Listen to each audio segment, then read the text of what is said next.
Hey lurkers, I just wanted to jump in here and let you know that I won't have a new episode this Friday.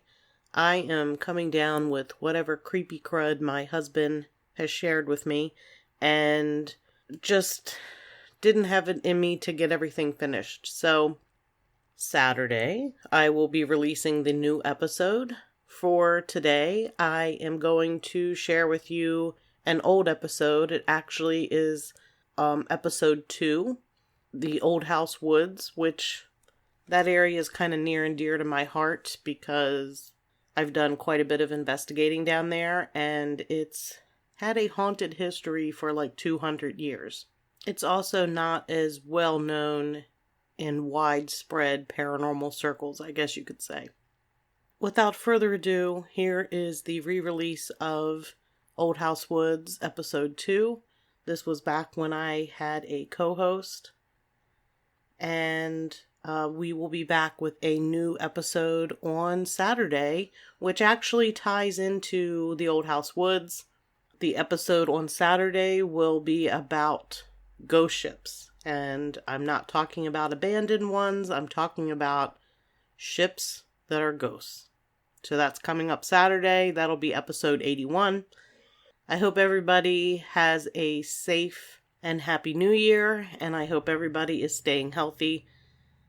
And here is Old House Woods.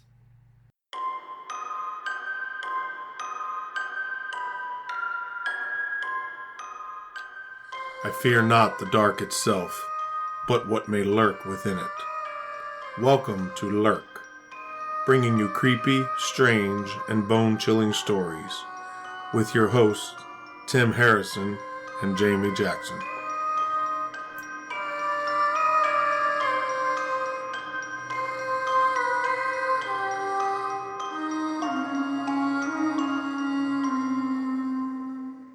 Welcome to episode 2, lurkers. This is Jamie. And Tim. So, Jamie, question for you. How are you doing on this lovely Sunday morning? Oh, wonderful. Just peachy. I love it. I love it. So, Jamie, what are we talking about today? Today we're going to go down to Virginia and talk about Old House Woods. Old House Woods? So, what is it? Old House Woods is about 50 acres of pine woods. It's mostly pine trees. Marsh, right on the beach in the Tidewater region of Virginia. 50 acres? About. That'd be nice to own. It's mostly marsh, swampy.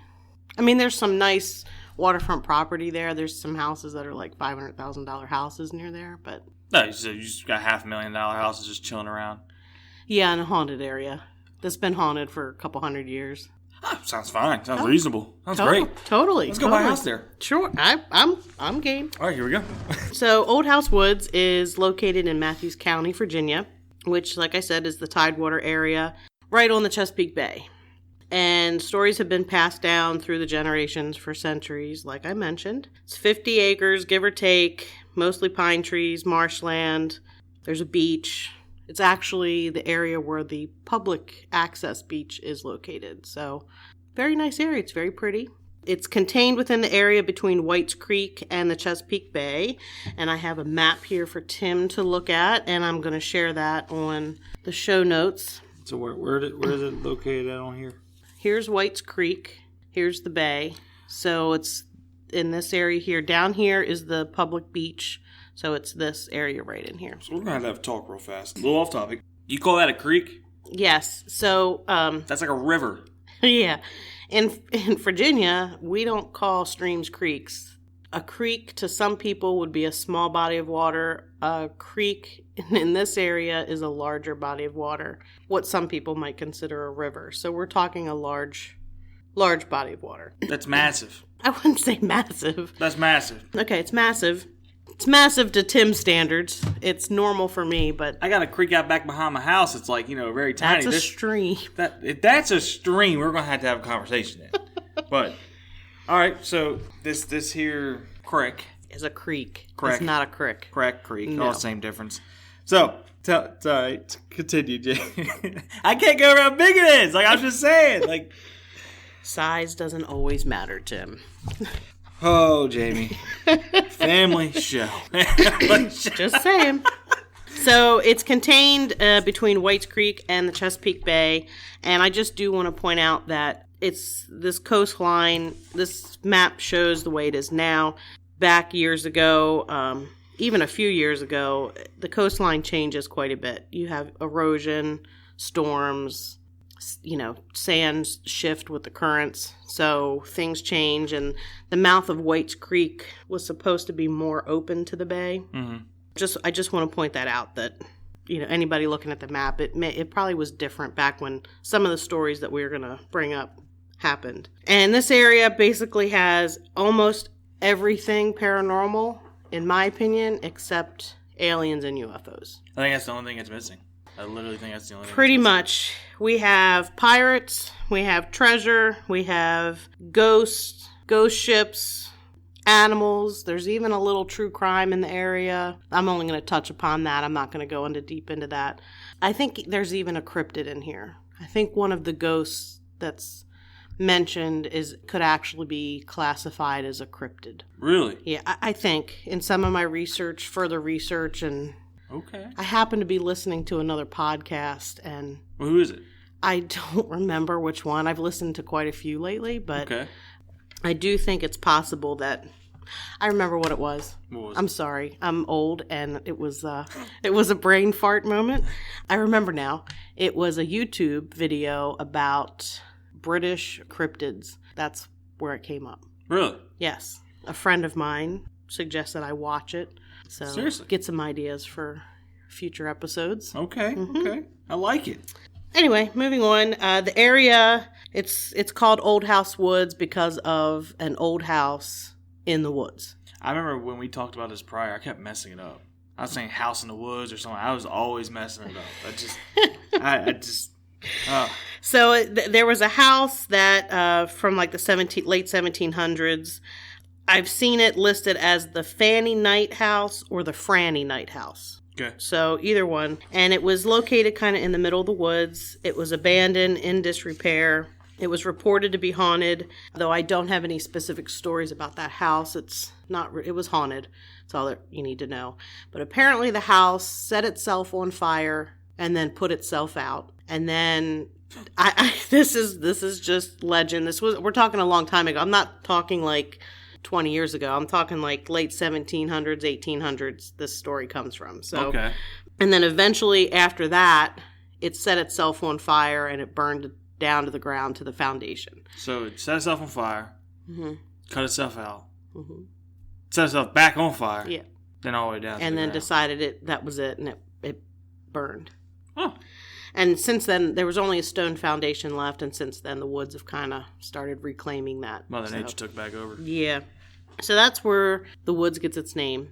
Already a little bit of haunted ghost stories, craziness going on with that. I don't set a whole lot of store with that house burning down or whatever on its own. I'm guessing that probably came after the fact, and they needed to have a spooky story to go with it. But it doesn't need any more spooky stories because it's got more than enough. And I am well familiar with this area. So how are you familiar with it? Well, my family has property not too far, about 20 minutes from here. And mm-hmm. This, like I said, is a public beach access. So we go to the beach here. Of course, I have investigated at Old House Woods, been there many times.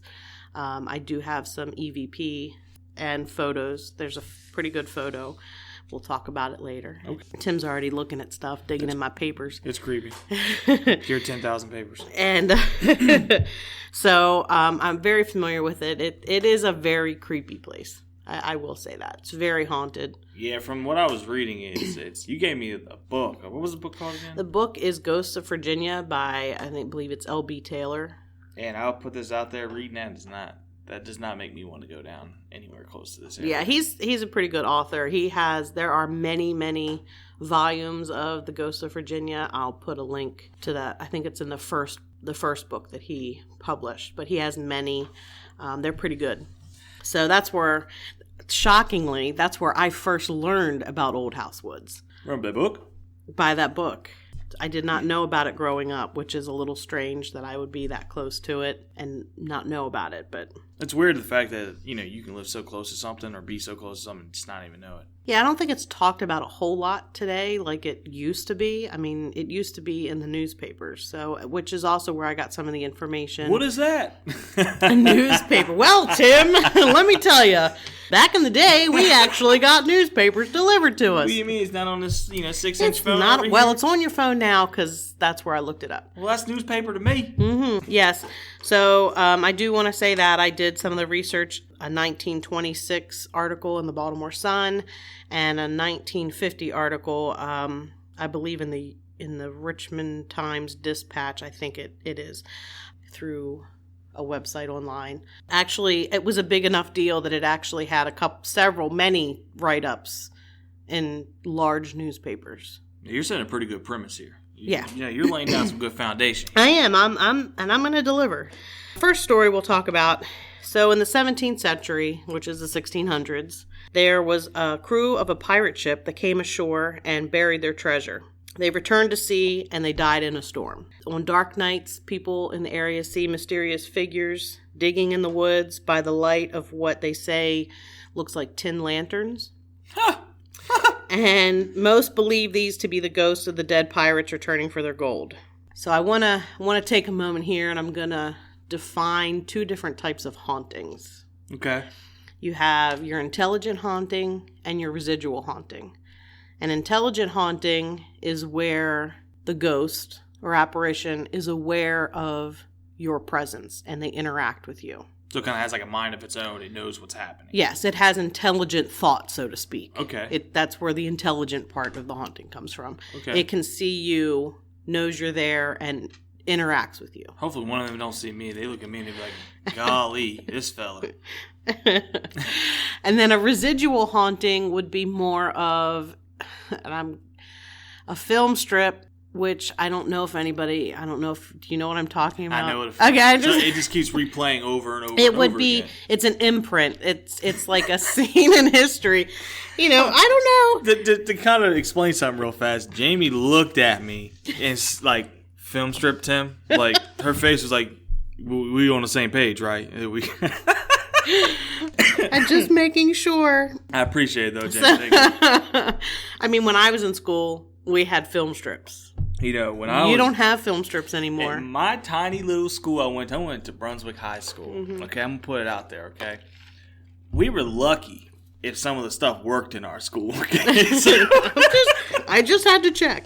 Saying that, I want to point out that there are likely both kinds of hauntings that go on here.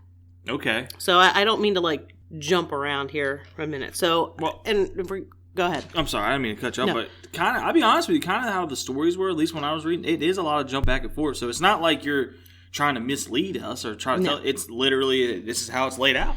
Yeah, I tried to organize it a little bit better so it was more chronological because I'm an organized person and I have to... You are. It has to be organized in my head or it's just a mess. Hopefully we get nice and famous and we can actually set a nice camp. People want to see us, actually. We can put a camera up and they'll see, my side is empty, bare, and then they'll see your side's just full of papers. And I mean, everywhere's papers. So. Yes, I can't help it. This haunting here that they mentioned with the pirate ship crew watching the figures dig, I feel this is more of a residual haunting. I think this is not something that's interacting. It's just people are seeing a scene from something that happened a long time ago, 1600s. So you think what they're seeing is them burying the treasure? They're seeing the replaying of them burying the treasure. Okay. That's my thought anyway. That's Could be completely wrong, but that's what I'm thinking. Hey, So another version of this story actually claims that Edward Teach, who was Blackbeard, everybody knows who Blackbeard was, that he intercepted the treasure and killed the crew that hid it. And the murdered men are the ones haunting the woods, and that they prey on those who dare to trespass looking for treasure. That's not cool. It's kind of cool.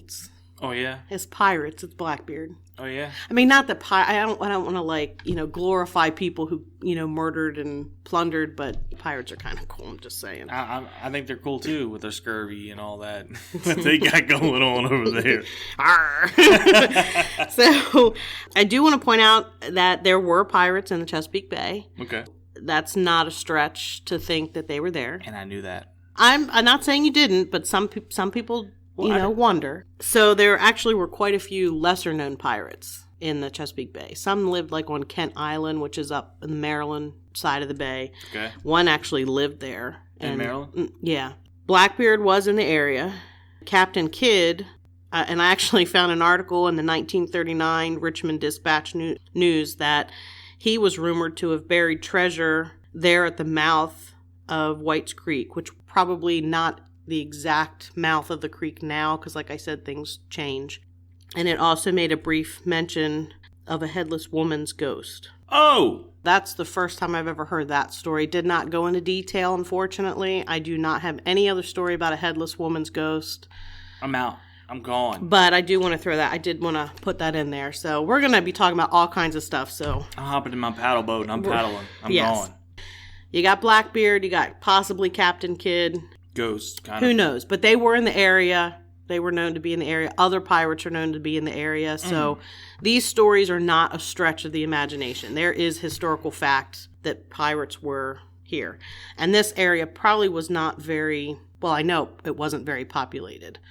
So there aren't many houses there now. This is back, you said 1600s. I'm talking 1600s. There were probably, like, basically no houses. And I mean, pirates back then, pirates period are ruthless. They especially when you put treasure. I mean, people now, you put money out there now, people act crazy. Imagine back then. I know. Like, it did mention that the ghosts are supposed to prey on anybody who tries to look for the treasure, which that'll come up a little bit later. I just want to draw your attention to that again. During the second half of the 17th century, which is still in the 1600s, after his defeat at the Battle of Worcester, I think that's how you say it in England, Worcester. Like Worcestershire sauce? Like Worcestershire? I say Worcestershire. I'm pretty sure I pronunciated it wrong too, so don't worry. Anyway, in 1651, Charles II of England considered fleeing to the colony of Virginia. A group of his followers sent several chests of money, plate, and jewels to the colony by ship. And it was supposed to be going to Jamestown, which there was the settlement of Jamestown in Virginia. The ship never made it to Jamestown, but instead apparently ended up sailing up the bay. Okay. And it anchored in the waters off the mouth of White's Creek.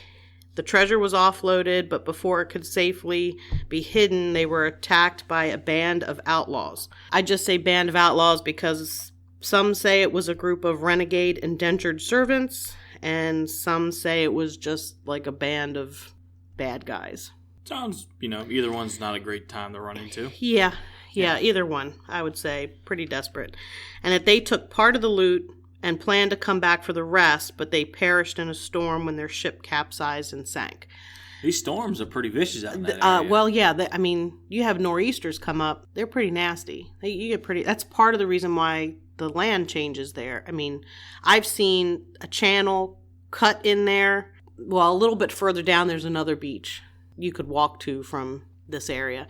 But I've seen a giant channel cut in there after a nor'easter, and then it get closed back up, and then it come and get cut back through the beach again into a body of water that was behind it. So The storms are pretty nasty. Especially then. There's no lights, there's no navigational aid, there's no lighthouses, nothing. So you guys are dimly lit. tin lantern. Yeah, tin lantern. There's that story. So we got a lot of treasure going on. We're not done yet with treasure. In 1781, just before Cornwallis's defeat at Yorktown, 2 British officers and 4 soldiers were entrusted with a huge amount of money and treasure. They slipped through enemy lines, headed north, and they were hoping to find a British ship on the bay. But they ended up burying the treasure in Old House Woods, and then they eventually were found and killed by American cavalry. So just so everybody knows, Jamestown and Yorktown are really not far from this area at all. Mm-hmm. Both of these accounts completely plausible as far as geographical location. And yet there's another story of treasure being buried again. Another story of treasure, yes. Wow. Yes. So I do want to bring up, you have redcoats. the redcoats, the British redcoats going on here. I do want to share an account from the 1926 Baltimore Sun article. Okay. Harry Forrest was a resident of the area. I want to share that account of what he witnessed. I've seen armies of marching British redcoats. I've seen the storm women and heard her dismal wailings, and my mother and I have sat here all hours of the night and seen lights in the woods. We have sat here on our porch overlooking Chesapeake Bay and seen ships anchor off the beach, and boats would be put to shore and bodies of men going to the woods. I would see lights over there and hear the sound of digging. Some of them were real men and ships, too. Once over there at Rigney Point, I went out one brilliant November night to shoot black ducks. I found a flock asleep on the little inlet where pine trees come down to the edge of the water. As I raised my gun to fire, instead of them being ducks, I saw they were soldiers of the olden time, and sure as you were born. Headed by an officer, company after company of them formed and marched out to the water. Recovering from my astonishment and bewilderment, I ran to my skiff tied up on the other side of the point. Arriving there, I found a man in uniform, his red coat showing brilliantly in the bright moonlight, sitting upright and very rigid in the stern. I was scared, but mad too, so I yelled at him, "Get out of that skiff, or I'll shoot." "Shoot, and the devil's curse to you and your traitor's breed," he answered, and made as if to strike me with the sword he carried. Then I threw my gun on him and pulled. It didn't go off. I pulled that trigger again. No better result. I dropped the gun and ran for home, and I am not ashamed to say I swam the creek in doing it too. So that's the account from Mr. Forrest, a resident of the area. Well, let's start off with the first thing. Redcoats. Seeing them around that time, I don't think it was not too crazy, Well, at that point, yes. They were gone. I mean, when he says he saw redcoats, we're done. The revolution is done. We're America. He's giving this account in 1926. Oh, that's a problem. Yeah. That's a problem. Yeah. We running. You see anybody in a red coat with a British hat, something wrong. Something wrong. Yeah, either there's something wrong with the person you're seeing wearing the British red coat and a tricorn hat because they're wearing a British red coat and a tricorn hat walking around swampy woods, or it's not a real person. So either way, there's something wrong. Yeah, both of them are not good situations. And no. Storm Woman? Yeah, we're going to talk about her. Storm Woman. Like from X-Men or whatever? No, not Storm. It's a different... That sounds like a lady I don't really want to make mad. Probably not. And then one thing that kind of adds credibility to this story more. So a lot of people are kind of probably might be wondering, why is he hunting ducks at night? Ducks actually at nighttime sit down in ponds. Mm-hmm. That's where they rest and sleep. And actually it's illegal now to go hunting at nighttime. Actually, you can't even hunt till the sun comes up. Right, sunrise to sunset. Yep. Mm-hmm. And it's because, decimating the duck population, things like that. And also, long story short, you just don't hunt ducks while they're sleeping. That's not right. Exactly. Back then it was a different story. 100%. I mean, the populations were huge, and that's basically how people, that's how they got food a lot of times was they went hunting. Oh, I mean, people eat what they hunt now, just now grocery stores are more prevalent, and back then, there weren't too many. Hey, back then, get it as you can get it. Ain't nothing wrong with that. Pretty much. But if you walked around a bend and you're over here thinking you see something, and it turns out it's some guy just chilling in a skiff talking to you, nope, not today. And tries to hit you with a sword. I'm running. And then you try to pull a gun. You try to pull the trigger and don't shoot. And it doesn't. I would swim the creek too. I don't know if I'm swimming. I might run across the water. I'm out. I'll say, swimming the creek. I've been swimming in the creeks, not necessarily in this specific area, but where we have property, where our family has property. I wouldn't swim the creek at night. I sound like I go investigate these places, but I'm really kind of a pansy. So, there are jellyfish, there are sharks, but not jaws. I mean, we're not talking jaws. Well, thank you, Tim, for that, because I probably will never swim in that creek again. What? Bull sharks are one of the only creeks? I've never seen a bull shark back there. You never seen a bull shark back there? No, and I hope never to see a bull shark back there. Well, if you see it, it's a little too late. That's all I gotta say. Pretty much. I mean, there are like smaller sand sharks is what we've caught before. I know there are bull sharks in the Potomac. I am well aware that they're there, but I tell myself that they're not. They're going to come get you. There are tiger sharks, but they don't come back where we swim typically. They're going to bring their friends Jaws. Thank you. Anytime. Thank you. And they're snapping turtles. That's the other thing that I've seen, that like, large snapping turtles. And that's today where populations of things aren't quite what they were back then. Swim in the creek, that was a little brave. At night, that's something I personally would not do. I mean, I would if I saw somebody sitting in a skiff trying to hit me with a sword, and that's, it's either get in your skiff or swim the creek. Mm-hmm. I'm swimming the creek. Pirates of the Caribbean. Gosh, yes. You know how when the moon hits them and they turn like the skeletons? Yes. I bet you, like, when he looked at that and the captain or whoever that boat turned and looked at him, I bet you. All I gotta say is when I was researching, that's what I see in my head when I hear all of these stories. Yep. Well, there's actually a story that's not actually pretty close to similar. I mean, not pirate ships, but we'll get there. But this is what I see. I see the same thing in my head. That's not a description of any of them. They're all normal people, not skeletons, but in my head, it's Pirates of the Caribbean. I'm thinking 110%. I need to stop delaying you. I'm sorry. That's okay. So there's a little bit more believable. Another buried treasure story here.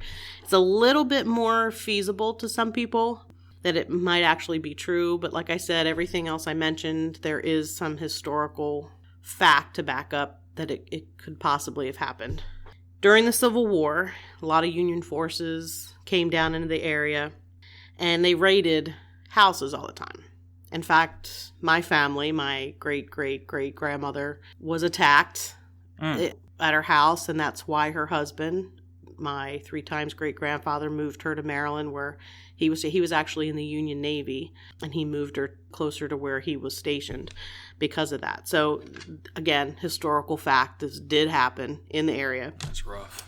And they would take livestock, valuables, and there was an old man who lived near Old House Woods, and he had a reputation of being very, very honest. He had a strict honesty policy, and he also was kind of a miser, so he's saved money. Because they were all alarmed, concerned that their valuables would be stolen, they gave their valuables to him and entrusted him to hide them in the hopes that they'd keep them safe. So the Yanks, as the story referred to them, the Yanks ended up capturing the old man, ransacked his home, and tried to force him to reveal where he had hidden valuables. But he told them nothing. They got nothing out of him. It's said that for whatever reason, not all the valuables were ever recovered, and that they're still out there in the woods somewhere. That's crazy. And that is a little bit more believable than, a lot of people, pirates are a big stretch, even though pirates were there. And that, in my head, that's perfectly believable too. But this is a little bit more current in a way, closer to nowadays. And this is something that happened. Yeah, this is 1860s. And it did happen. They did raid houses in the South. It happened. It happens now in other countries. Look, when war is war, everything is off limits. You know what I mean? Survival is key. So, as sad as it sounds, and as tough as it sounds. But go ahead, continue. All right. So we have another account from the same Baltimore Sun article from 1926, and this account was from Jesse Hudgens. He was a prominent businessman in the area, so you're talking very respected citizen. Not looking to get any fame, not looking to try to bring his name. If anything, this will drag his name through the mud in terms. In a way, yes. Yeah. But, in that area, everybody knows about Old House Woods. Everybody knows about it. It's not talked about in mainstream paranormal circles. It's maybe here and there you hear it, but for the most part, it's not talked about. And I have no clue why, because it's got everything. So let me share this account with you. Old House Woods is haunted. I would advise you to stay away from there. You can't defy the guardian spirits that watch over the place and get away with it. Probably there's gold buried there, lots of it. But for all I care, or anyone else that lives in the neighborhood, it can remain there until the crack of doom. I am not apologetic or ashamed to say I have seen ghosts in that woods. I do not care whether I am believed or not. I saw them there once, not once, but a dozen times. What I saw cannot be explained in any satisfactory way except that it was supernatural. I was 17 when I first saw a ghost or spirit or something in Old House Woods. Late one October night, our dear neighbor came over to our farmhouse and asked me to drive to Matthews for the doctor. One of his children was seriously ill. We had no telephone down there in those days. When the doctor was needed, there was no alternative but to drive to the village and get him. So I hitched up our horse and headed to town. The night was windy and promised a storm before many hours. Scudding clouds concealed a half moon that hung low in the sky. But I could see well, and, like any other light-hearted boy, I whistled as I drove along. Nearing the old house itself, about 50 yards ahead of me, I saw a light moving along the road in the direction I was going. My horse, usually afraid of nothing, cowered and trembled violently, and I felt vaguely uneasy myself. I had seen lights on the road before at night, but they always were a source of comfort and companionship. This one was different. There was something awesome and unearthly about it. The rays seemed to come from nowhere, and yet they moved with the bearer. I gained on the nocturnal traveler, and as I stand here before you, what I saw was a big man wearing a suit of armor. Over his shoulder was a gun, the muzzle end of which looked like a fish horn. As he strode or floated along, he made no more noise than a summer zephyr. My horse stopped dead still. I was so weak with terror and horror that gripped my very marrow, I couldn't even say get up. I was nearly 20 feet from the thing, or whatever it was, when it too stopped and faced me. At that same instant, the woods, about 100 feet beyond the wayfarer, became alive with lights and moving forms. Some of them carried guns like the ones borne by the man or the thing in the road. Others carried shovels of an outlandish type, while still others dug furiously near a dead pine tree. As my gaze turned to the first shadowy figure, what I saw was not the man in armor, but a skeleton, and every bone of it was visible through the iron armor as if it were made of glass. The skull, which seemed to be illuminated from within, grinned at me horribly. Then, raising aloft the sword, which I had not hitherto noticed, the awful spectre started towards me menacingly. I could stand no more. Reason left me. When I came to, it was broad daylight, and I was lying upon my own bed at home. Members of my family said the horse had run away. They found me at the turn of the road beyond Old House Woods. You must have fallen asleep when the old Tom reached the corner, and he turned too quickly, struck the fence, they told me. Physically, I was not hurt. The best proof I had not fallen asleep was this. We could not even lead Tom by the old house for months afterward, and to the day he died, whenever we approached the woods, he would tremble violently and cower. It was pitiful to see that fine animal become such a victim of terror. Now, don't you think the horse saw just what I saw? When the neighbor came to our house and asked me to go for the doctor, I was reading a book, and I would not have retired for 2 hours. Yeah, no. Okay, I'm going to put this out here right now. I don't care what anybody has to say. Okay, if you can make a 2,000-pound animal scared. I don't hear nothing about horses are skittish, this, that, and third. When a horse is trembling in fear, shaking, nervously, that's a 2,000-pound animal, okay? Not today. I'm gone. I'm turning back around. I know you need a doctor and all that. I'm sorry, buddy. Well, I will say that I had a horse named Tim. No joke. It's a good horse. His name was Tim Bucks, too. We just called him Tim. That's okay. I go by Tim sometimes. He was afraid of pine trees and cows. So, some horses are weird. But... I mean, listen. But I believe that this horse was, probably traveled this road hundreds and hundreds of times. I believe that when he says was not afraid of the area. And I believe that this was something totally not typical of this horse because there aren't a lot of roads here. So if they're living out towards Old House Woods and have to go by Old House to get to town, which is Matthews, that's the name of the town, it's not like, I'm going to take this different road. There really aren't any different roads. And this is going to sound really terrible. And that kind of give a little people a warning here, but I'll be up front. Back then, if the animal was not doing what it's supposed to do, it was no longer a usable creature. At that point in time, it's a waste of their money. It's a waste of their time. So either they'll sell it for something or they'll kill it to eat it. I'm just being honest. People didn't eat horses. I'm not saying that, but you know what I mean? Like, they wouldn't have kept this horse in fed this They wouldn't horse. have kept... Well, they might have... I mean, depending on how old it was. I mean, it sounds like the horse would go through the woods eventually, but was not comfortable doing it anymore. And then at the end of the story, it wouldn't even go around. It wouldn't go around. Well, it was around the corner. Am I correct? Or even anywhere near that road? It was trembling. Well, in the beginning, they had to lead him past. They wouldn't go past, and then eventually it would go, but it was afraid to do so. Yeah, I mean, if you saw a skeleton in armor, where like Pirates of the Caribbean, we ain't gonna get to that you yet. can see the bones through the armor. It's just a poop your pants moment. But he felt it. You know what I mean? If he feels it, horses are sensitive. Oh, yeah. I mean, horses can pick up on your fear and stuff like that. What do you think that horse is picking up on? That horse was terrified. Oh, yeah. Well, look, that horse is telling him, hey, not today. Let's get going there, big fella. Make a U-turn. We ain't coming back here again. Exactly. As you were reading that, I yelled, not today. Nope, I'm gone. Listen, nope. And then you're talking, it's dark. There's no street lights there. And then he said, oh, you know, the lights are normally like comforting him. This one wasn't. You know, yeah. He felt, he was like, oh, this ain't right. No. He knew right away. Yep. And then the whole woods erupts with movement. And I do want to point out the gun. The description of the gun mentioned a fish horn. And I did have my research team, which was my cousin. Thanks, Kelly. A fish horn? A fish horn. She looked it up. It was actually something that fishmongers or people sold fish used. I don't know exactly what it was, but it had a wide end. So basically the gun that he's describing is similar to a blunderbuss, which is the gun, the old gun that flares out at the end and has the big round muzzle end. Mm-hmm.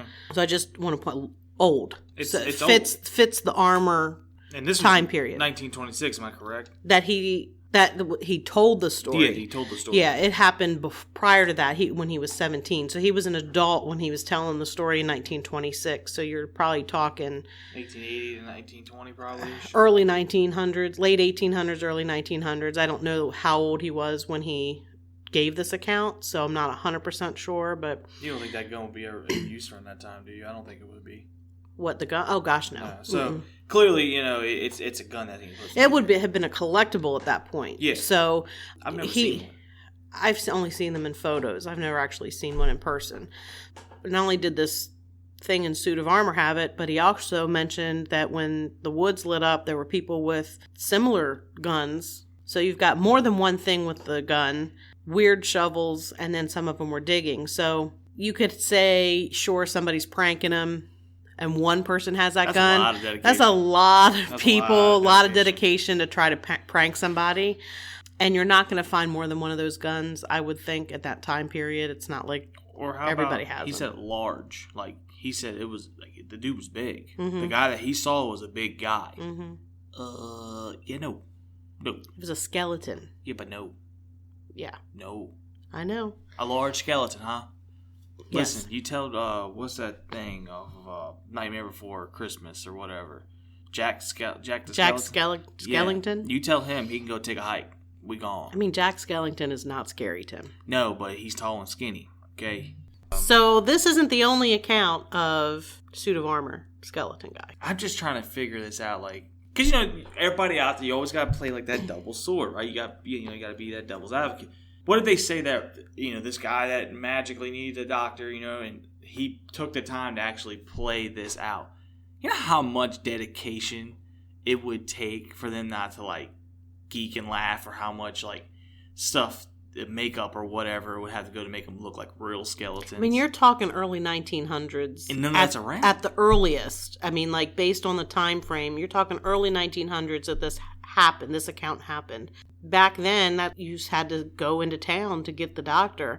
I don't think that was made up at all. I think if you're asking someone for a doctor, it's not for like, oh, my nose looks funny. It's a serious issue. Right. So I'm just going to put that out there. There's no way this could be staged. I don't think that it was. So there's another account of a witness who saw a suit of armor, skeleton. So skeleton's not scary enough, you got to put it in armor. It's in armor. And when I say armor, everybody's probably thinking, oh gosh, now we're talking medieval times. No, people, 1600s, early 1700s.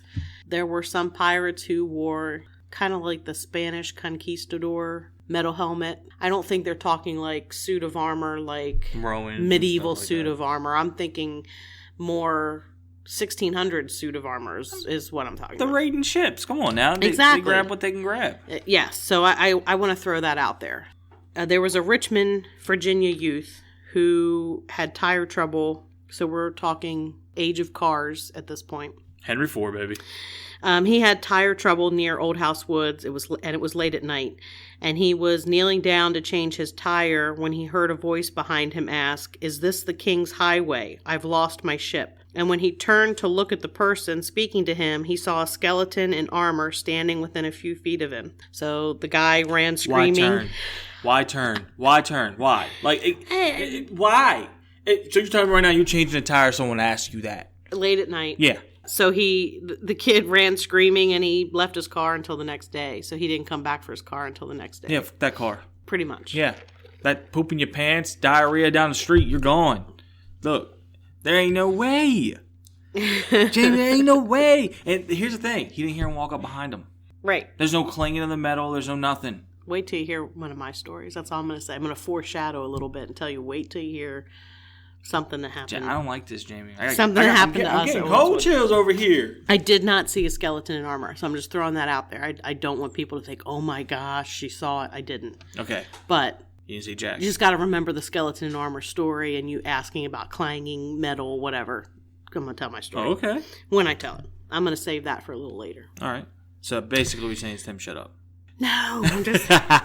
So now we're going to jump to the Storm Woman, which was mentioned in that first eyewitness account. 100%. Basically, it's the ghost of a woman that is seen before a storm. Okay. Hence, the Storm Woman. So she's like conjuring it? No, more warning. They think she's more of a warning that there's a storm coming. Okay. She's described as wearing a nightgown, has long fair hair that appears to be blown around or whipped around by wind. So she looks like wind's blowing her hair, but there's no wind. At all. There's not necessarily any wind at all when they see her. She has a blue, greenish, otherworldly glow about her, so she kind of glows. She rises above the trees, wails, and warns the watermen in the area that a storm is coming. So she's kind of like a beacon of like, hey, get out of here. Watch out. Yeah. Okay. So 2 men saw something white standing in the trees one time, and when they went for a closer look, they saw it was a woman in white, and she was walking through the pine trees. And as she walked, she began rising up in the air until she was above the tops of the trees, where she disappeared. They didn't hear her wailing, but a vicious storm did blow in off the bay later that night. I don't know how to say it. I mean, you can call that a good luck charm. You know what I mean? At least she's warning you. Yeah, she's kind of warning. I've never had the pleasure of seeing the Storm Woman. I do. I don't. She doesn't scare me. She scares me. She's floating above the trees saying, hey, there's a storm coming. That doesn't scare me. That doesn't scare you? No, I don't think I'd be scared by that. So you cool with just turn around. There's a woman floating a woman in white not paying any attention to me? Floating above trees. Whatever. Being that's like, not. Jamie, that's not. It's about to storm. Get inside. Oh, jeez. Oh, God. But you're telling me right now, you turn around, you're like this bluish, greenish glow, woman all in white, chilling above a 50-foot tree in the air, hovering above it. You ain't going to be like, hold up. I've seen strange things in my investigations of places, and I've seen something close, and it didn't scare me. Remember how we talked about we're supposed to do like investigations, stuff like that together? Yes. We're going to cross that off. Okay? Because I'm going to be pooping myself over here in the corner. You're like, what's wrong, Tim? That's normal. It's all right. I can't wait. Oh, I'm going to be screaming like a little girl. Oh, I know what's happening. I'm like, James going to be like, Tim, it's okay. We haven't got out of the car yet. You see the bus? Oh, God. All right, so we're going to move off from the Storm Woman because she's pretty tame.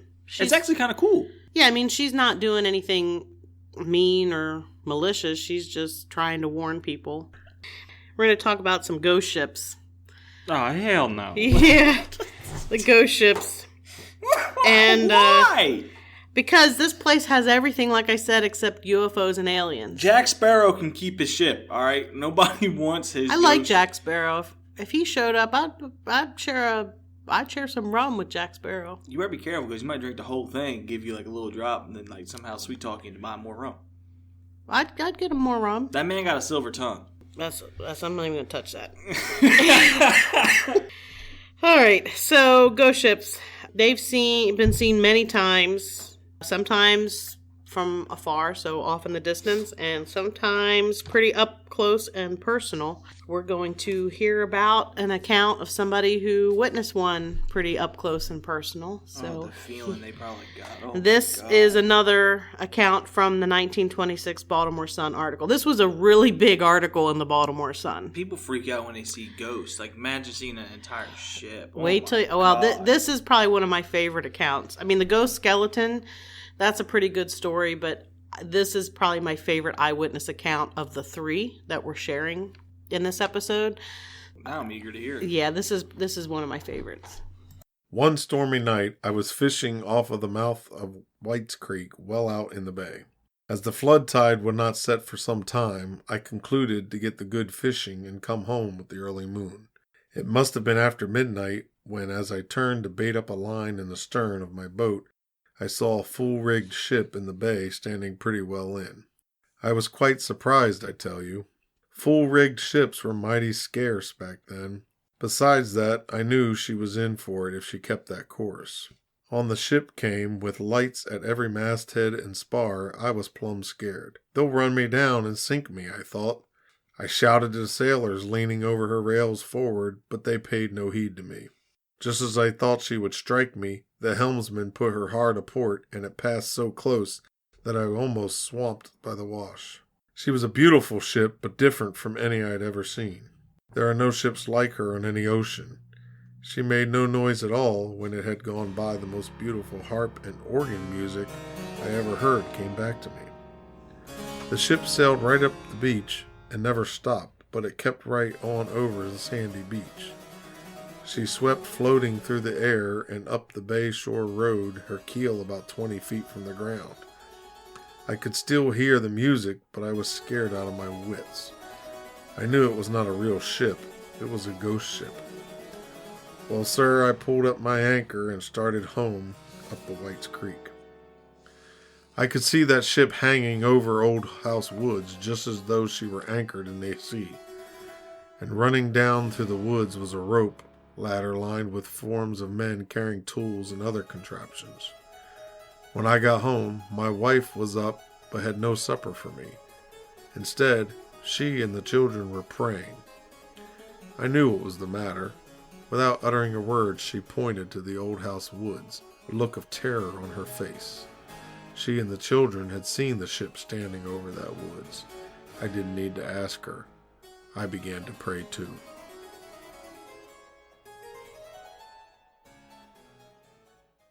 So that account was Ben Furby or Farabee. It's spelled both ways. And that was a 1926 Baltimore Sun article. Sometime before 1926 this happened. No. Jamie, just no.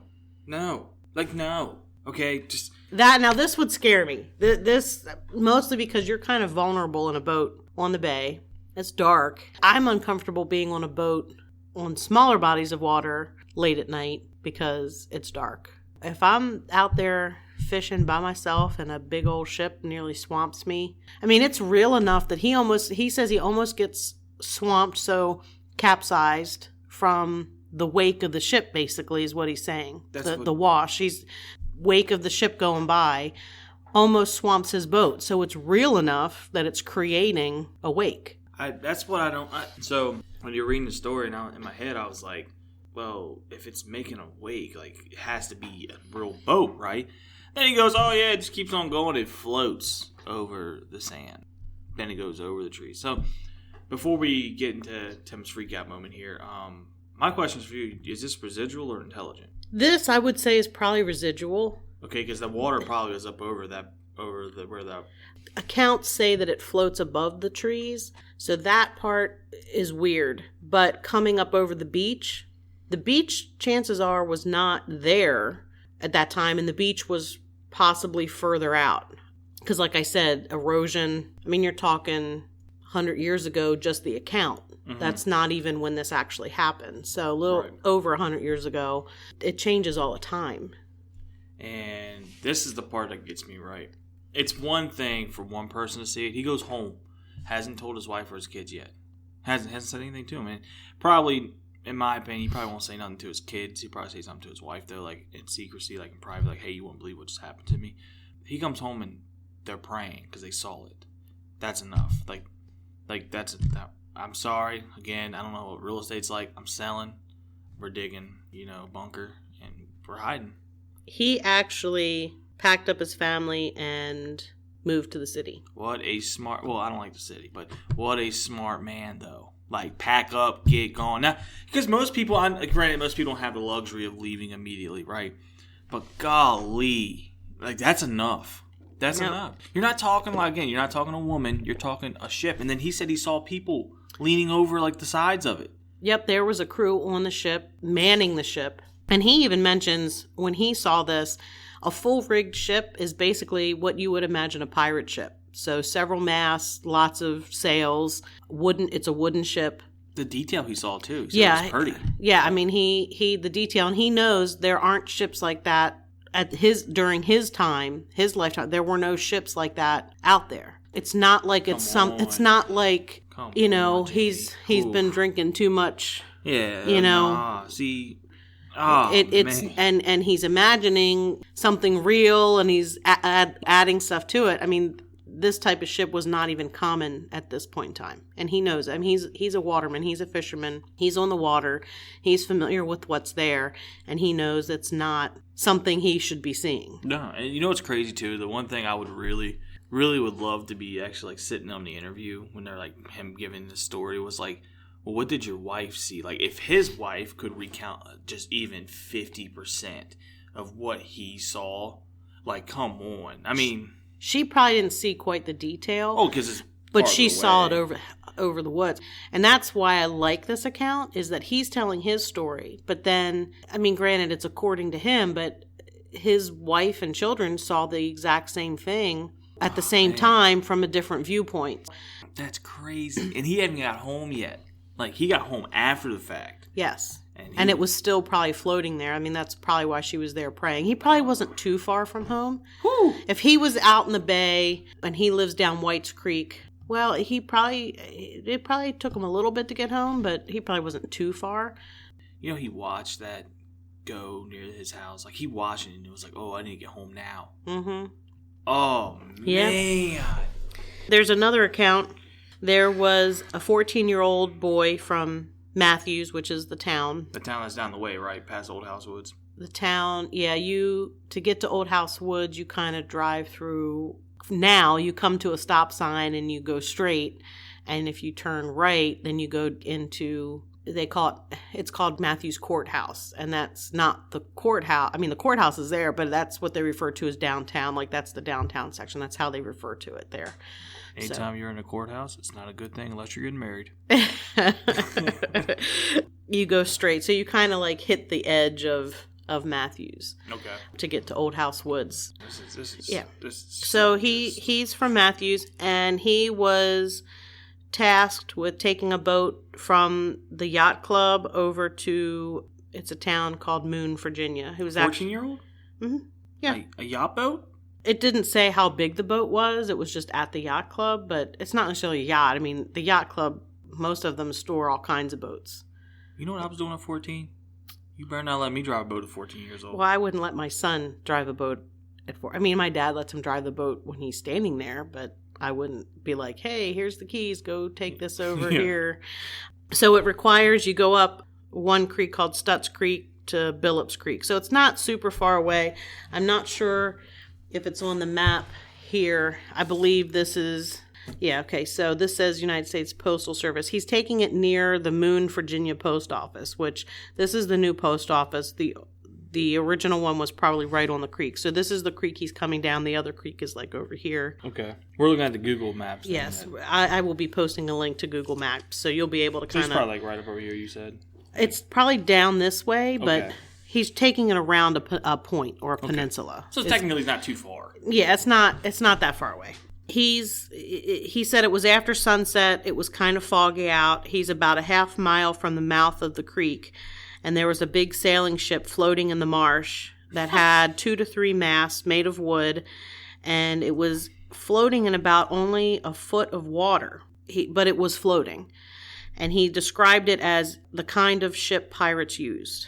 No. So he watched it while he drifted about 100 yards, and then it disappeared. Why? No. Like, oh my goodness.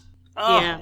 Yes, and then Harry Forrest, who he was our first account that we read, he actually was quoted in a 1950 Baltimore Sun article. Baltimore Sun really was fascinated with Old House Woods. Well, why? Like, my thing is how to go away. You know what I mean? Baltimore Sun's it's a big reporting service. I mean, stuff still happens there. Probably not as frequently. I mean, but we're going to hear about stuff that I experienced. But he said he was out fishing right off the beach in broad daylight when he saw a full rigged ship headed straight for him. And it was about 100 yards away. He rowed to shore really fast and then watched it drift over the beach to the woods. And then he said he could he could hear the anchor chains clank as they put the anchor out. And like they stopping. Yeah, and again over the beach. So it goes over the beach. And like I said, that's not unusual. And even the floating in the 1 foot of water, things would have been different back when this ship was real. You know, like if this is a residual haunting and this you're watching something that happened long ago, replay, the water levels could have been completely different. Jamie, I'm gonna put this out here, okay? If that ship comes by me, ranka-dinka clinking, you know what I mean, and the anchor goes down, I don't want to see what gets off that ship. No. I'm good. He did not mention anything other than that. He did mention that he saw a warship. War? Yeah. It was actually, there's a quote here that he says he used to see all sorts of lights over in here, and always a battleship before every war. I saw one exactly like the Maine sail over here just before the Spanish War started. The Maine was a ship. I looked it up. Harry Forrest in this 1950 account had some pretty interesting stories. Some of them I'm not sharing because they seemed like he might have liked some attention. So he started pulling some fabrication out of nowhere. Yeah, so I think maybe he, made up some stuff. For the most part, I believe, his accounts go along with other people. So I'm not sure about the battleship part. That may have been ad-libbed. I'm throwing it out there. It's a shame, too. Y'all can decide for yourself, but... it's a shame, too, because he had such credibility. You know what I mean? Yeah, he had credibility in 1926. By 1950, I'm not all his stuff is factual. Maybe the elevator stop didn't go all the way up anymore. It's possible. You know, at that point in time, I bet you he's probably, 50, 60 years old? Maybe even older? It's 25 years later.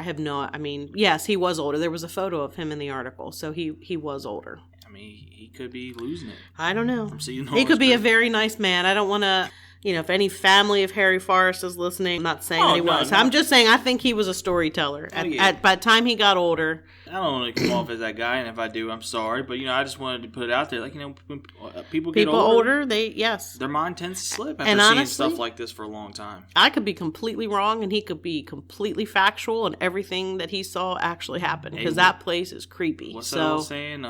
Facts stranger than fiction? Yeah, truth is stranger than fiction. Yeah. So, and I do one more mention about the ghost ship. There was a mention that people had seen a ghost ship that turned into a wash tub. What? That had an old hag aboard crooning or singing. That was in a little blurb in a news article. Yeah. I don't really believe that. I think that was a BS. So it's like doo-doo-doo. Yeah. Thanks for the sound effects. Trying to give everybody as much information as I found. I found it to be amusing. I don't believe that. I wonder if she scrubbed her back. Maybe. That's a good question to ask. I don't want to watch. So apparently she didn't care. Apparently not. We're not done. There's more. There's more. Is that what I say? But wait. There's more. Gosh. Yeah, there's more. How freaky can this place get? Yeah. We thought we had it all because we have buried treasure, we have ghost pirates, we have ghost soldiers, ghost ships. Now we have ghost animals. Oh, God, great. Some of them, lovely. Some of them don't have heads. Yeah, lovely. I guess the hellhound must have nibbled it off or something. Well, we're going to talk about something similar to the hellhound. God. That's what I'm talking about, cryptid. Why? But first, There was a woman who lived in the area of Old House Woods, obviously, and she went to bring in the workhorses from pasture. And she went down, she drove them down the lane. And by driving down the lane, I mean she was behind them, herding them down towards the barn. This just doesn't sound like a good story. Okay. It's already starting off bad. Mm-hmm. She's herding them down to the barn. She arrives at the gate, and she calls for her husband to open the gate to let them in. He doesn't respond. So she's a little irritated, I'm sure, as all women are when their husbands don't do what they're supposed to. Hey, we sometimes don't listen. Yeah, well, it's a little That's why bit, y'all love us. Yeah, a little more than sometimes. Just saying. I'm just joking. Not really. She ends up opening the gate herself. She opens the gate, and her husband comes out laughing. He's laughing at her, and he's like, I put the horses away 2 hours ago. She turns to let the team of horses, the 2 horses in the barn, but instead of 2 horses, she sees 2 large headless dogs running off towards Old House Woods. Really? Yeah. I mean... Yes. So I do want to point out, I did look it up, that apparently some pirates use Spanish Mastiffs aboard their ships as guard, which were large dogs. Some Mastiffs are black. Oh. I also want to point out that... Jamie, please don't pull any pictures out. I'm not pulling any pictures of headless dogs, Tim. No, not that, you know. Okay, so... Something creepy. There is a cryptid that is referred to as Black Shuck, which is a black dog. Okay. He's sometimes considered a demon, sometimes considered a ghost. Oh, God. You know, there's lots of black dog, hellhounds, all kinds of stuff. But in Scotland, there's one that's known to guard treasure. Another mention of treasure. Another mention of treasure. It's a black dog that guards treasure.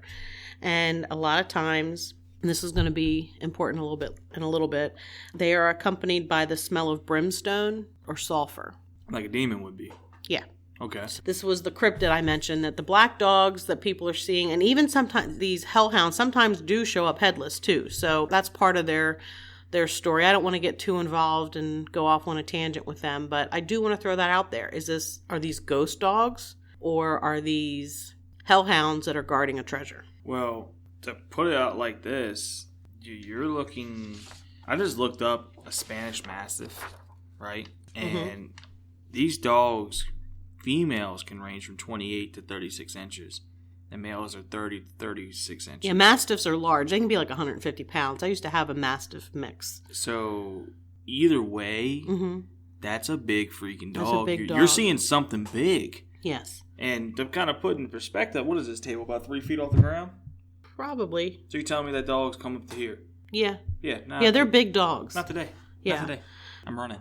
There's been reports of ghost livestock, ghost dogs. Some of them have heads, some of them don't. Out in the pastures, yeah. The headless part's is even crazier. And there's been some mysterious disappearances of both humans and animals around Old House Woods. 2 gentlemen, Locke Owens and Pidge Morgan, they came through the woods with steer on their way back from a cattle auction, and no one has seen them since. Oh, gosh. The steer, the carts, everything disappeared. Just gone. Gone.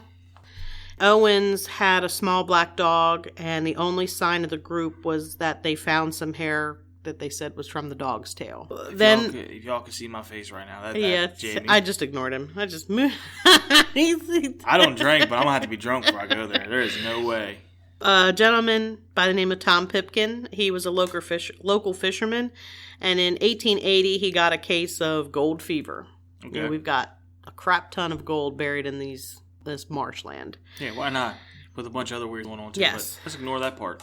So he took his small boat into the woods and was following an old channel that some say was cut by pirates 2 centuries before. I will say that when you look at Google Maps, there's a couple little very small waterways. I don't see a channel that they're referring to, but again, everything changes constantly. But it is very, very marshy in some areas. So also, high tide, low tide plays an effect. Yep. Too. Yep. The water is very close to the surface. The groundwaters.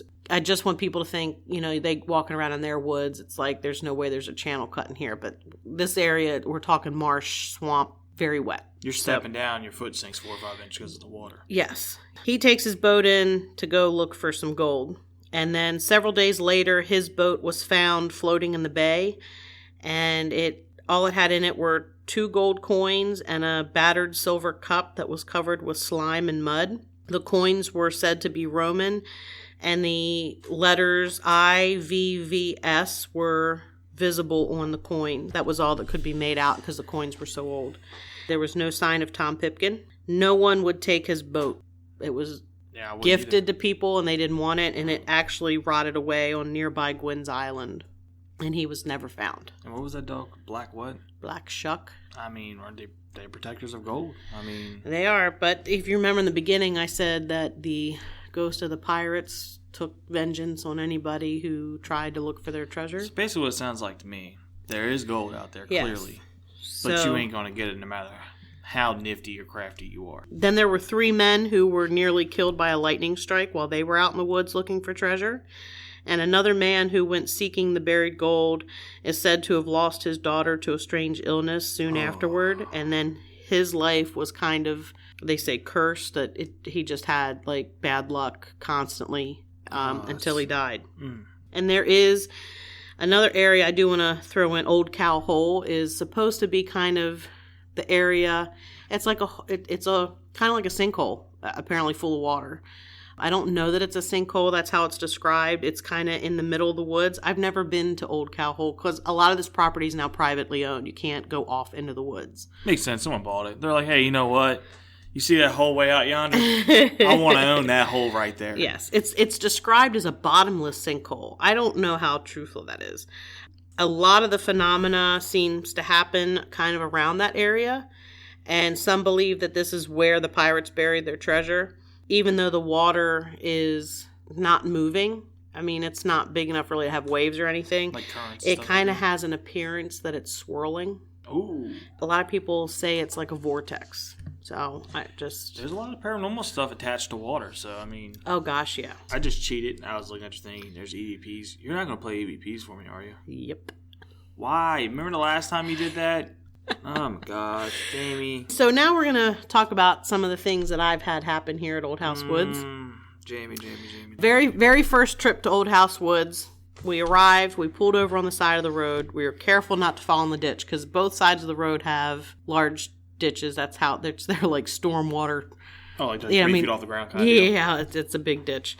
The first thing we noticed when we got out of the car was a strong sulfur smell. The minute we got out of the car. I mentioned that with the... You're starting off on the right foot. Hellhounds. So that was the first thing. But right. I am going to say, is that because of paranormal, or is that because it's swampy marshland and possibly giving off this smell? I will play devil's advocate to myself and say, maybe. That is fair. That is very fair. I didn't think about that. But I am also going to say, I am in this area a lot, and I have never smelled this ever again. Or not even that strong? You never smelled it at all? I've never noticed the smell at all at any of the other times that I've been there. Oh, that's interesting. So I am going to say that, but I will play devil's advocate. Perhaps it's because of the marshland, but I can say that in all the other times I've been there, I have never smelled it again. Okay. We get out of the car. We're standing in the road. The car door, I left the car door open. I would too. While we were standing in the road, one of the car doors slammed shut. But oh my, Jamie! At that point, I'm like, this is pretty cool. One of the people with us, it was an aunt, and she was like, we need to leave now. And I'm like, but I don't want to leave. And she's like, why do you have to be so goddamn hard-headed? And stomped off to the car. And I'm like, well, I guess we're leaving. And we get in the car and we leave and we go home. Hold on. Yes. Just to put this out there, okay? Yes. A car door slammed. Yep. Okay? A car door slammed. Mm-hmm. How much force it takes to close the car door, right? Well, I'm going to talk about that. That's when I'm going next. We experimented with the car. But your brain doesn't say run. It just says, let's stand here and figure out what happened. Well, we didn't figure out. We left. We went back to the house, and that was it. Because it was at night. The next day, the next morning, my cousin and I go out. We need to figure out. Some car doors do not kind of latch. Mm-hmm. Sometimes you're constantly kicking them to keep them open, and they close on their own. You know, the least little thing can make them close. So we needed to figure out, as good investigators, you know, is this something that did it by itself, you know, just a normal thing or what? So I had a Subaru Outback just at the time, so everybody knows what kind of car I had. We opened the doors. These doors, when you open them all the way, kind of latch open in a way. Mm-hmm. They, you know, they're made so that they stand open, and we had to push it hard to close the door once it was in that position. And that is the position the door was in there, because it was my door that slammed shut. Like, I'm the one who pushed it open. So I knew I had pushed it open, felt it latch. Kind of it's not really a latch, but it sticks in place so that it doesn't slam shut on you. Yeah. I felt it was open all the way, and I left it like that because we were actually on a road. We're half in the road because of the ditch. Not well traveled at all, but in case somebody came, I had to be able to move the car. I mean, that was part of my thinking in leaving the door open, was we might have to get in and move. Yeah. It required to shove. It actually kind of made like a creaking noise as it moved against the metal, like when you pushed it, like that's how hard you had to push it to close it. Oh, so so that was a little creepy. But we, you know, it's a little creepy. But just a little dabble. So we went on another investigation, and I have a photo from that one here that Tim mentioned early on. Absolutely. And this is actually a still shot from a video taken with an infrared camera. And the infrared camera was set up where we had parked the vehicle. It was set up towards the back of the vehicle on a tripod. Nobody was with the camera. You can see in the photo, we are down the road. I'm actually in the photo down the road. My cousin is there. There's 3 of us standing down the road. I figured it out. Oh, yeah? So you show this to me, mm-hmm. and I've been looking at it. I'm like, why does it... It's a front of a boat. I kid you not. Look, there's the front, windows down, and there's a side. So it makes like a triangle. Well, this is a still shot. This thing moved. Okay, so it came in from the left side of the screen, shot straight across the bottom, and then made almost a 90-degree turn and shot straight up. This light thing. It's a greenish light streak, kind of. So is there someone behind this camera operating this? No. Like, everybody who is there is in the shot down the road. Nobody is with the camera. The camera is at the back corner of the car on a tripod by itself. So no one can alter it, no one can adjust it, no one can play it. No. So there's no way you can have a reason why this did what it did. Right. That was weird. In that same investigation, we were walking down the road and we looked off to the side, and it was like there was another person walking next to us, except it was just a torso. Just a quick glimpse. Oh my God. Snap your fingers, quick glimpse, torso, no head, no legs, just saw like that torso part, and it was gone. It was like that quick. It was gone. That is so not cool, Jamie. Yeah, I'm going to play an EVP for you now. So. Yay! Jamie, what was that? That's not cool? No. No. Anybody out there that can decipher what was said or has an idea, send us a message, send us an email. But I'm going to put this out there. That's not cool. It's pretty cool. If you're an investigator and you're looking for something, it's pretty cool. I got cold chills all down my back. I know people listening to this and like, he's such a pansy. I know they're saying it's okay. It's fine. I'm allowed to be one today. It's not something I have not been able to figure out what it's saying, so I don't know. If somebody else has an idea, great. If not, that's fine too. But there's somebody out there that has some weird technology you can decipher. It's crazy. Yes. That was one investigation. This is another investigation. We were there, and we didn't leave the car this time. We stayed in the car, which usually when you're investigating, you don't want to do that. You don't want to take pictures from a vehicle, from a moving vehicle, because blurriness and glare. Dust, well, if the windows are open, dust and everything, screw up the photo, you've got the, exhaust from the car or whatever. You need to make sure you don't create something that could cause you to think you're taking a picture of something paranormal, and it's not. I was driving. My aunt was in the passenger seat next to me. The one that called you stubborn or hard? No. Okay. No. This was a different aunt. This is my Aunt Patsy. She was in the passenger seat next to me. My cousin Kelly, this was Kelly's mom. My cousin Kelly is behind me in the back seat, and I had both of my children with me. So my son was little. He was in a car seat. Easy. Yes. And my daughter, Bridget, was there too. She's probably 14, 15. She was like freshman, sophomore year of high school. Based on Ethan's age. So Ethan is asleep in the car seat. So that's why we didn't leave the car. We weren't leaving. It was just kind of a let's go to Old House Woods type of thing. Right. We're in the car, and we did have our digital recorders recording. We each had one. So we use, I know, my family, Tim's trying really hard not to laugh. My family, we have several of these recorders. They're the Panasonic RR-DR60s. They are being sold on eBay for $2,000 right now. Oh. So keep laughing. Just to say, we all have a digital recorder out our window. Me, my cousin, my aunt, we're all holding them out the window. I hear something. I hear this very distinct metallic clicking sound. And it kind of reminded me if somebody's wearing one of those chains that they put on their wallets. Oh, okay? Yeah. And it's like the wallet's in their front pocket and it's hooked to the belt loop kind of there and the chain's hitting itself. It sounded like metal hitting itself rhythmically while somebody's walking. Ooh. Okay, that's how I described it. I turned to my cousin behind me and I asked her, "Do you hear that noise?" I don't tell her what the noise is, for a reason. Do you hear that? Do you hear that noise? And she says, "You mean that metallic clicking noise?" And at that instant, my aunt goes, "There's somebody over here." Immediately, I take off. The car was running.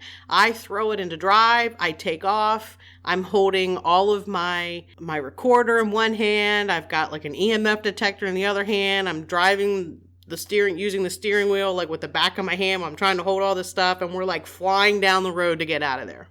While you're shizzing your pants. Yes. So that was pretty freaky moment. Mostly because I was more concerned that there was an actual person there. I mean, I'm way more afraid of the living than I am the dead. Well, and that's the thing, too, that not a lot of people take into consideration here. You're out there in the dark. You know what I mean? And it would be great to say, hey, this is well facilitated, everything is safe, but then all of a sudden you got people saying, well, they're staging this. Right. This is raw, out there in the open. You don't know who's out there. Right, and I do want to play another EVP. Now, this one is more humorous because this is me recording as this is happening. Okay, so this is an actual recording of it going down. This is Jamie. We're at Old House Woods. Is there anybody here with us?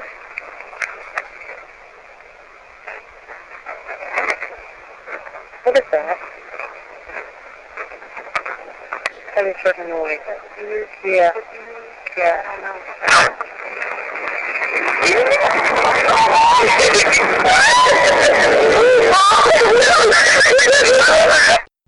So that's the account of what your happened. scooting boogie is on point. I'm gonna put that out there. You said, y'all hear that? And all of a sudden you go, what? Is someone over here? Oh, you throw it down a low and go! Yeah, so I do want to point out there is actually an EVP in there. Oh. If you listen to it, I say, do you hear that? Do you hear that? And my cousin says something. I say that noise, and she goes, "You mean the weird clicking noise?" You can't hear my aunt respond because my recorder's pointed the other way. But at that point, there is a very guttural, just very quick thing, and then all of a sudden you hear me accelerate. There actually is a small EVP in there. Man. But it's funny as crap because we freaked out big time. I ran the stop sign. There's no traffic here. There's no stoplights. There's no cars, but we took off. Hey, look, I'm going to let you know that takeoff that you hear in there, you weren't playing. That was not. You put that lead foot down. I did. I was driving my mom's car, but, shh. Don't tell her. There was another investigation we did. It was myself, my cousin Kelly, my Aunt Patsy, who went there a lot with them. We were... The scary clinky metal noise wasn't enough for you. That's fine. Oh, gosh, no. Thank so you. we were, parked the car, we're there, and the trunk opened on its own. So you get out after the clinky metal noise. You come back. This is a different time. Yeah, but I'm just saying. You come back and you go, hey, let's go back, visit again, and let's get out of the car. Yeah. So we Reasonable. Didn't check the trunk there on the road. We left. We went down to the parking area at the beach and then got out and closed the trunk because we just weren't checking it there in the woods. again, the next day, during daylight, we decide, did we accidentally hit the latch To unlock the trunk. to unlock the trunk? Because the latch was down near the floor. The answer is no. There was not a way to accidentally do that without realizing that you had caught your foot on the latch and yanked your foot off of the latch to pop it open. It's not one of those push button ones. You actually got to pull it. You actually had to pull it, and it was not in a spot where your foot would just, it was kind of awkward. It was an awkward position. It would not have been something you could do without realizing it. And nobody in that car would have done it on purpose. Sometimes we may have taken people who would have done it to scare us on purpose, but the people who were there, the three of us, pretty serious about this stuff, would not have done that. So to play devil's advocate for myself again, that wasn't an option either. But I do have one more EVP. Oh, great. Okay, tell me your name. Anybody looking for pirate gold? So I actually played those 2 EVPs, not one. Wow. Mm-hmm. Those are good. Yeah. Those are good. Yeah. Wow. For anybody not familiar, EVPs are electronic voice phenomena, and it's basically a recording of a voice that is not there, that you don't hear yourself while you're recording. Is there any cell phone towers, radio towers that are near that you could possibly picked up on? I have a very bad signal there at that beach. I'm lucky if I get a signal. I would say the answer is probably no. So authentic. These are 110% authentic. Yeah. You guys kind of already went through, you gals already went through and made sure that there's no way this can be faked. No, it certainly wasn't anything, fake. We didn't have any other radios or anything, nothing else electronic on us at the time. And then also, dude, if you want to be kind of dishonest here, I don't care radio frequency or not, nothing pops your trunk open. Yeah, exactly. So, there's other stuff going on at the same time, so. And also, you being just a genuine, honest person, good person, I don't think you'll fake any of this either. No, I'm pretty serious about this. I want to further paranormal field. I don't want to hinder it, so I try to be really careful about what I present as evidence, because in this field, you have to prove it by disproving everything else. It's a great field. That's the one thing that a lot of people, I think, kind of mistake with paranormal investigators and things like that. What they want, what they think everybody wants is, every time you hear a creak at night, we go ghost. It's more along the lines of, well, what could cause that creak? Yes. Is the floor bad? Is there something above? There's someone on the outside?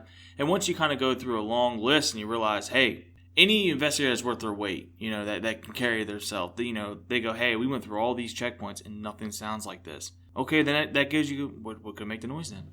Yeah, that you do have your people who, they hear a little noise and, oh my gosh, it's a ghost. Or they take a photo of an orb and, oh my gosh, it's a ghost. But orb photos, we'll get into those at some point, I'm sure. There's a million things that can photograph as an orb in a photo. So you can't even use those anymore as really good evidence. I don't want to hinder it anymore because it's not really a true science. There's really no way to really definitively prove any of it right now. Hopefully in the future there is, but I don't want to make it go backwards. I want to try to further propel it forward. Yes. Anyway, that's how I'm not done with strange stuff. We were on the beach one time. We saw this strange man start walking from further up the beach. He kind of came out of nowhere. So he's like walking towards you or walking He's walking towards us from further up the beach. All right. Closer up to the point, kind of where if you can walk a very long stretch of beach, but if you're looking at the Google map, it would be up towards the point he was walking south. He came from the north area walking south. He was wearing a green and white horizontal striped shirt, like a rugby shirt. Okay. Are you familiar with is that what they call them nowadays? The rugby shirt? Rugby. I don't know. He had calf-length khakis on, so like capris, but not capris. He walked past us. He never said a word. He never acknowledged us, never looked at us. And then after he passed, I kind of eventually looked down to see where he had gone, and he was not there. Do you think he can cut up into the woods? No, there's no, when he walked past where the woods were, past down where you would walk to go to the car, heading down the beach, and there's no woods down where he had headed towards. Could he went for a jolly old swim? I didn't see anybody. All right, so you don't see him in the water? You don't see him? There's no noise, no. I didn't see anybody. And on the beach, you can see pretty far. Mm-hmm. Yeah. I've seen, people have mentioned the lights, the ghost lights in the woods. Yeah. I have seen those. It's like the lantern lights. Yes, I have seen that on investigations before. Could you imagine seeing that? Oh, that's not scary. That's not very scary to me at all. I mean, like, I know, like, the ghost woman, I say I wouldn't be scared, and I may be a little scared, but not to the point where I would leave. I mean, it would scare me, but yeah, the ghost lights aren't scary at all. They look dimmers or anything like that? Like, you know what I mean? Like, can you describe them? Like, from a person? It's just like somebody was carrying a lantern. Wow. I mean, like a lantern light. It's not like a flashlight where you can see the beam. It's not a beam of light. It's a point of light, like a glow. So if somebody were carrying a candle lantern, that's what it looked like. And, the funny thing is, some of the listeners might be like, I don't know what you're talking about. Light a candle in a dark room. Make sure nothing's around so you catch it on fire. But, walk away for a few feet and look at it. And then take a flashlight, turn the flashlight, or even on your phone, turn it on, flip it upside down after you blow the candle out, and look at the difference. Mm-hmm. There's a difference. Yeah, definite just the color, difference. There's a difference. Yes, it's a definite difference. So I did mention true crime, so I do want to, I'm not going to talk about it in detail, I'm just going to throw it out there. In that same area, there was a Virginia Commonwealth University student that had gone missing, and she actually was found not far from Old House Woods. But the person who was arrested and convicted for her murder, they actually had been in that area the same time we had been in that area, which that was really... Scary. I mentioned before when we heard my aunt said somebody was coming up to the car, and I'm more afraid of the living than the dead. That is why. It was recent history, and I don't like to go too much into true crime, that there's still people... That could be hurt by this. That could be hurt by discussing it. That's sad to hear that, too. It's such a nice community and a rural community. He wasn't from that community. It wasn't like he lived there. He just was familiar with the area, kind of like we are. But you frequently visit an area enough, you can learn your way around. Yeah. So that is the history, stories of Old House Woods. I would say there's really not too many conclusions to draw with this. It's haunted. It's been haunted for hundreds of years. I'm split. I don't know if I want to go see it or not. You do. I go there all the time. I mean, I go there all the time in the daytime. It's creepy in the daytime, too, but it's a pretty cool place. I mean... Am I allowed to bring my gun? I'm going to point out, gun's really not very effective against something that's already dead. Okay, I'm cool. Oh, look, Dad's cool with it, all right? I do have some holy water. You could put it in a super soaker if that made you feel better. I love a super soaker. With holy water. We can do that. That's right. It's a holy soaker. It's a holy soaker, baby. Let's go. All right. Go. Well, that concludes this episode. Our next episode should drop on Friday. I'm ready for this. I'm ready for the next one. Might have some aliens or UFOs in it, just saying. And I promise y'all I won't be such a pansy on that one. The only thing I'll be honest, the only thing I don't like about this, okay, I'm putting it out there, is the ship part. Okay, I don't like the ships. Ships? Yep, I don't like that. Nope. So, like, skeletons in armor with swords and redcoats with swords are not scary? Honestly, it's going to sound really stupid. No.